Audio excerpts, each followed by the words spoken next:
I am so frustrated because I truly, truly, truly wanted to have an amicable divorce. You did tell me that. Like, and things just keep happening that I'm like, I will push back. Yeah. You don't get to call my friends the things that you call my friends, and I will push back. I'm probably not the favorite ex anymore. Who is that? TikTok? Somebody on TikTok who just asked. I'm probably not.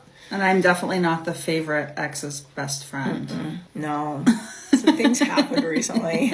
You're not going to see it on a future episode. Yeah. Cameras were not rolling. So Salty Birch's TikTok is asking what happened recently.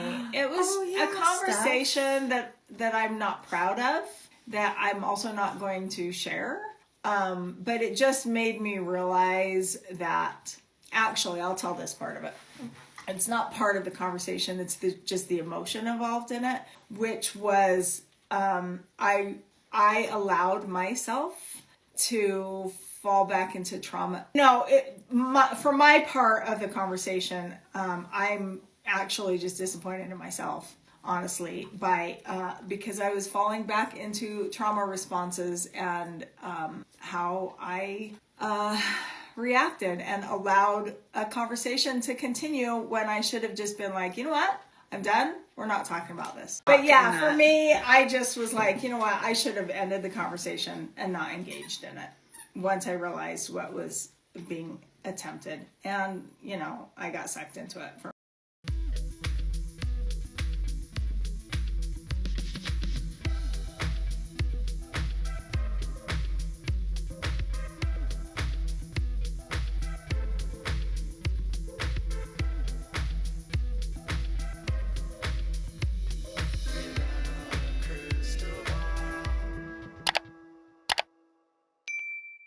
Hi friends, it's Katie from Without a Crystal Ball. Welcome back to my channel. It is Saturday, February 1st, 2025. I hope you're having a wonderful day. Meri Brown was live on her Instagram yesterday for her Friday Night with Friends. And my goodness, did she drop some tea about Kody and Robyn and some of the arguments and disputes that have been happening behind the scenes, some of which won't be airing on television. Apparently, she just had an argument with Kody a couple days ago that she says has proven to her that she cannot have an amicable relationship with him, and she got sucked into a fight. She didn't necessarily say that this is what the cause was, but it sounds like there could have been a confrontation about what he said about her friend Jen on the show and some of his statements that he had been making. And it left her furious, angry, and then she went back and forth with him, and his continued behavior on the show is preventing her from wanting to have any relationship with both Kody and Robyn going forward. In fact, she made clear that she is definitely not going to be on anyone's team ever again and is never going back to anyone's team ever again and will never go back to Kody. And it sounds like at this point doesn't have a lot of interest in even communicating with either one of them. So she acknowledged that the fight was being provoked by Kody. He was trying to drag her into something, and she went into a trauma response, which to me tells me that she is identifying that Kody is abusive and that he's using strategies to get her triggered, and then she's reacting from that place. So sounds like Kody is not safe for Meri. We already knew that though, right? She also was answering some questions about fans wanted to know, or viewers wanted to know that were watching live, about statements Kody had made about money and how he was implying that he was really only keeping Meri around for money. And she acknowledged that she was aware that this was something that he said, and you'll be interested to hear her response. Somebody's asking, do you remember the episode that Kody said he was keeping you around because he needed your money? Did he really say that? I don't remember that. I also don't watch all the episodes. Honestly, I watch the part that I need to worry about, and sometimes I don't like to worry about that. So they're saying he said it, he implied it. Some people are saying they never heard I know it. They're going to find the clip. I know he implied it, and I know he said some not nice things, but like whatever. It is what it is. I can only distance myself from somebody who doesn't interact in a way that I align with, and I did not distance myself very well the other day, and it just, honestly, it was just a wake-up call for me to be like, you know what, you don't need to try anymore. Mary's always using language that is very, she's not trying to throw him under the bus, but she's throwing him under the bus because she's saying, I need to distance myself from people that act in a way that I don't align with, meaning I don't align with people that try to defraud other people. I don't want to align myself with someone that is keeping someone in their life solely to use them for their money. And then she's like, I didn't distance myself even recently from him. And I don't know if their fight also had to do with money, but it sounds like she's aware that Kody has made comments about using her for money. She didn't distance herself from him fast enough. She was exploited, and only moving forward can she prevent that from happening again.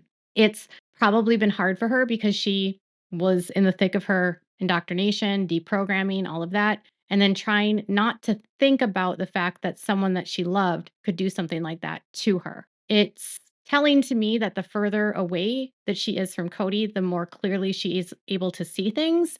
And I feel like a lot of the issues we've seen, we were gaslit a lot by the family. And even Meri would say things and defend him and say that he wasn't doing that. But now, a couple years removed from him, she can say that, yes, he was doing this. It's an indication that she's on the process of like healing, which is good. If I would still practice polygamy, and I won't.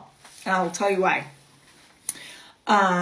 Because I don't want to. So we did, live polygamy because that was a religious practice that we subscribed to. And through the years, I can't speak for anybody else, but for me, I came to the realization that the church that I, at the time, was subscribing to, I did not necessarily believe or want to align myself with all of their practices. But I was already in the family. I was already married. I had a commitment to that.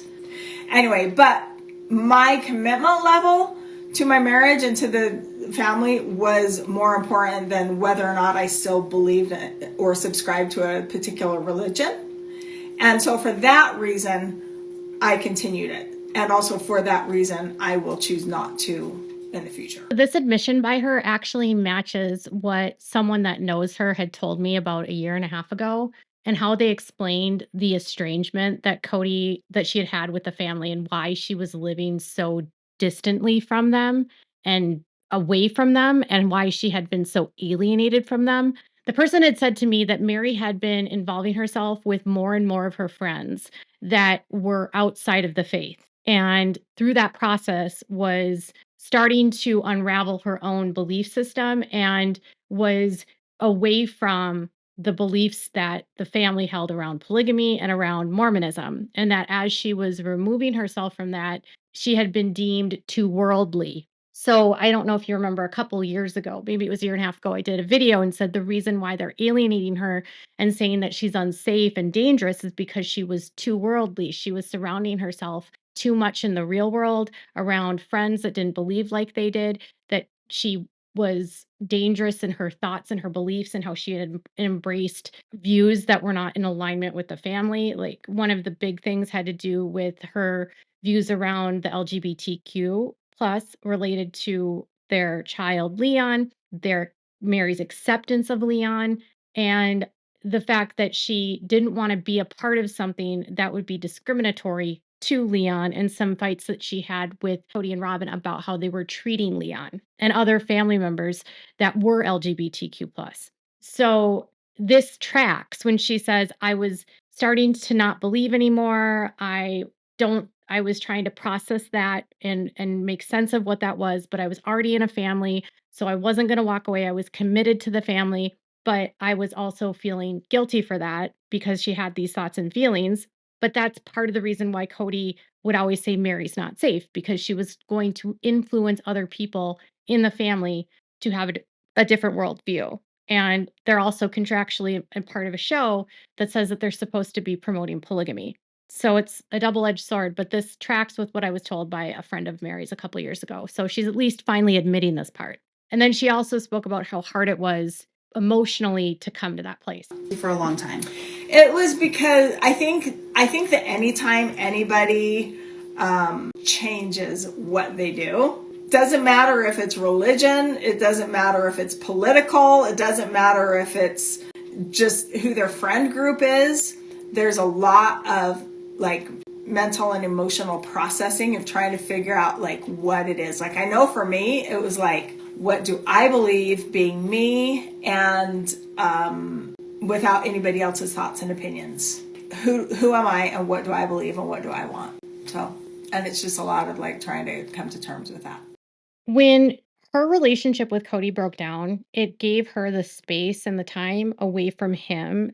And she was in a city like Las Vegas that gave her the opportunity to meet people from different walks of life and be exposed to different mindsets, cultures, religions, political views, because she had been in a very insular community where she went to a school that was at the church. Her mom was the principal along with her dad. She was so indoctrinated and so involved in that system that there wasn't a lot of time for her to even question what she was thinking about, what her own thoughts were. And so add this to the fact that they're on a show, they have to hide. And as I've said, a lot of the women wanted to leave for a very long time, but they couldn't.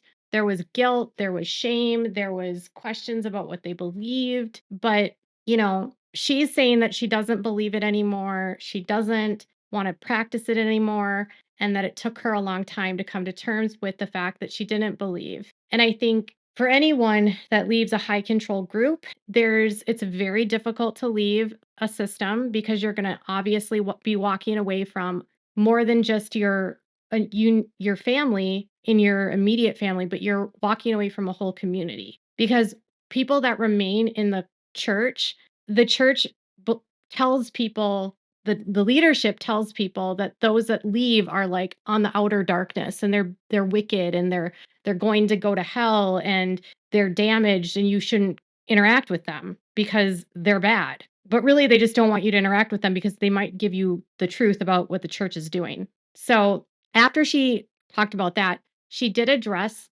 the art situation, and then she spoke about something that happened with Kody related to the art with Robyn that left her in tears and frustrated. And she relayed how Kody was spending his money on Robyn and not on other people. And this is something that literally has never been shared before. Check it out. Spell it out. So one time, there was this artist that I really liked. And I wanted, do you know the story? I feel like I do. I wanted one of his pieces of art. So we're driving down, we're in Las Vegas. We go to the store to look at the art. I thought that's what we're doing. We're looking at the art. Well, really, he was making a payment on a piece of art, and I really liked the artist, and he was making payment on it, not for me. And I was like, oh, I love that one, or I'd like this one. He's like, oh, this one I just bought for Robyn. You can go to her house and look at it. Woo! So the inequity he wasn't even trying to hide between the wives. And this story that she's telling me tracks with a person that worked at that gallery, or her husband worked at the gallery, and said that Kody had to use credit cards to make payments on the art. And the gallery was for Vladimir Kush, who's like a surrealist painter. And it's a lot of the paintings that they have in their home, but they're not actually real paintings. They're limited prints that are sold that are very expensive, but they don't hold value. But they had told me that Kody was buying all of this art for Robyn. So the fact that she's confirming that Kody was purchasing this art for Robyn, and she wants some of that art, and Kody's response is, I already bought this for Robyn. You can go look at it, her house. So they all saw what he was doing blatantly. I mean, they saw he was spoiling her. They saw he was spending thousands of dollars on her. He wasn't doing the same for Meri. He wasn't doing the same for Christine or for Janelle. And he wasn't even trying to hide the fact that he was being so blatant about it. And you would assume that in a situation like that, she would start to resent her husband. And he's doing this to hurt her. I mean, she's on a date with him. Can you imagine being on a date with your husband? And she thinks she's going to an art gallery to go look at art, thinking that he's going to buy some or they're going to buy some for their house. And instead, he's there to make a payment on a piece of art that he purchased for Robyn, who, by the way, was the concubine.